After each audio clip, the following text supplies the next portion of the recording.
नबूवत अंजाम मुकद्दस लूका की अंजील 21 बाब 5 ता 24 आयात तक। और जब बाज हैकल की बाबत कह रहे थे कि वो नफीस पत्थरों और नजर के तहाइफ से आरास्ता है, तो उसने कहा, वो दिन आएंगे कि इन चीजों में से जो तुम देखते हो पत्थर पर पत्थर छोड़ा ना जाएगा जो गिराया ना जाए।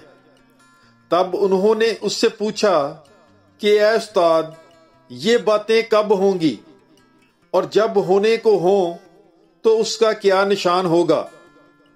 उसने कहा, खबरदार कोई तुम्हें गुमराह ना कर दे, क्योंकि बथेरे मेरा नाम लेकर आएंगे और कहेंगे कि मैं ही हूं, और ये भी कि वक्त नजदीक आ पहुंचा है।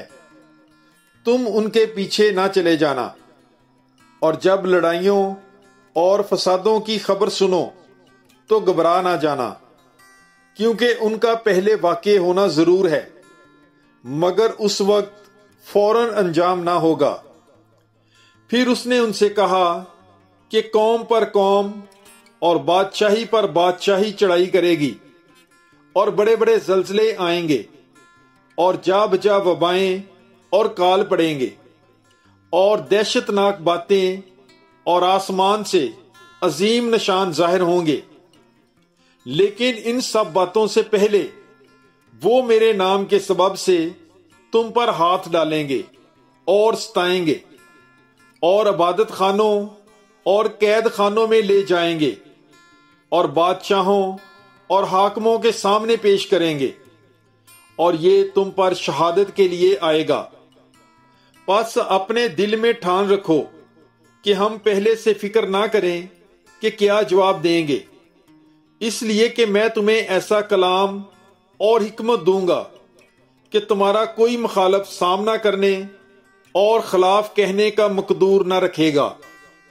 और माँ बाप और भाई और रिश्तेदार और दोस्त भी तुम्हें गिरफ्तार कराएंगे, और तुम में से बाज कत्ल किए जाएंगे, और मेरे नाम के सबब से सब लोग तुमसे कीना रखेंगे, लेकिन तुम्हारे सर का एक बाल भी बीका ना होगा।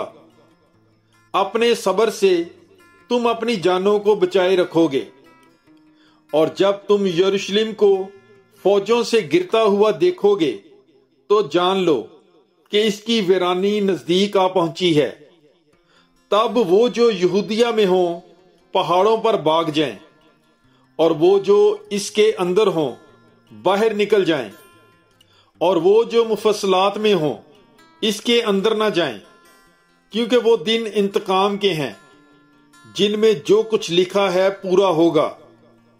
उन पर अफसोस जो उन दिनों में हामला या दूध पिलाती हों, क्योंकि मुल्क में बड़ी तंगी और इस कौम पर गजब होगा, और वो तलवार की धार से गिर जाएंगे और असीर होकर सब कौमों में पहुंचाए जाएंगे। और जब तक गैर कौमों की मियाद ना गुजरे यरूशलेम गैर कौमों से पमाल होता रहेगा। पाकलाम के पढ़े और सुने जाने पर खुदावंद की बरकत हो, खुदा का शुक्र हो। God bless you. Bible is life.